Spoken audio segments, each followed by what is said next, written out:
Hey, this is Olivier, and you're watching the Internet of Things show. Today we'll talk about serverless in IoT. So basically how serverless can help you when you're building an IoT scenario. And so Bahram, how are you? Wonderful, thanks. Cool. So Bahram, tell us a bit about what you're doing and which team you're working in. Yeah, so I'm a PM on Azure Event Grid. It's one of the Azure suite of serverless products. Okay. It's part of the messaging group as well. So our main job is to send events from any two services that you need to react to each other. Yeah. So Azure Functions and Event Grids basically are some of these serverless services that basically work. Absolutely, okay. yeah. So I think the big question is, like, people working in IoT, right? They hear about serverless, and there are like key scenarios that can be addressed in IoT thanks to serverless services, like kind of saving your day so that you don't have to deal with scalability and so on. So what are these scenarios that are in IoT that serverless can help with? Yeah, absolutely. So we actually wrote down a couple of the ones while we were brainstorming. Yeah. What ones we think are really relevant and where serverless can really make the development lifecycle a lot easier and pack a punch. So the first one is processing incoming device data, streaming data in real time.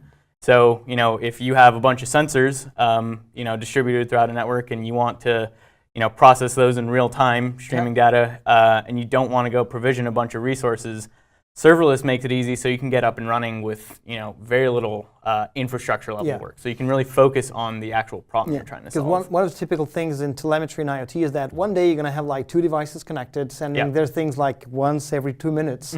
And the day after, you're going to have like millions of devices sending all the data together, right? So if you do that with VMs, you basically have to handle like the provisioning of these VMs and the scaling and so forth, right? Yeah, totally. And you're paying for VMs when you're not using them, or you don't have enough, and you're getting server busy errors, and it's just kind of a whole mess that you don't really want to deal with, and it's not something that's actually your core business priority. Got it. So what else in IoT actually can be? So along those same lines is managing autoscale. So you have a bunch of IoT hubs and you're adding devices to them. You can use a serverless function to actually autoscale the infrastructure that you do have in order to handle that incoming load.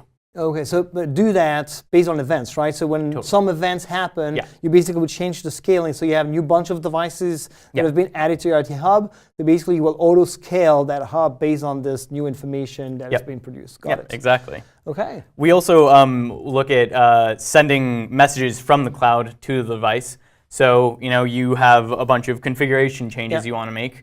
Why not just run up a serverless script that sends a message to all your devices and enacts that really quickly. Yeah, so basically get rid of the complexity of talking to a device. Yeah.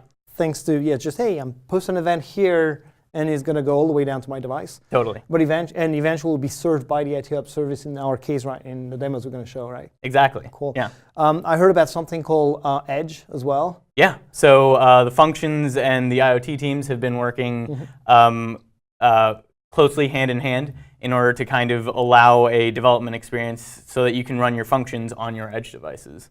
So that's something that's in the works that we're pretty excited about too. Okay, enough talking. We need some demos. So we're pretty excited about the story about IoT and serverless. Can you show us the demo? I think you have this little tiny device here, and you prepare something for us. Yeah, absolutely. So we have here a really simple little serverless demo that's going to be a translator running on our IoT device here. Okay. So what it's doing in the background, and this demo is actually available online for anyone who wants to go and try it out. Okay. It's pretty simple. We're just streaming our device mic inputs to a function, sending them to cognitive services. Cognitive service is going to translate this from the languages we selected to English, send it back to that function, and that function is going to send that device to IoT Hub. And finally, we're going to get the translation displayed pretty quickly on screen here. Awesome. So basically you have data, you trigger an event up in the cloud, say, hey, have my text or my audio file or whatever, I will now translate it, and cognitive service will talk to the device through the function again. So that's kind of a dual use. Yeah, we tackled two of the use cases we talked about. Okay, does it work? Yeah, absolutely. Okay. Hola, ¿cómo estás?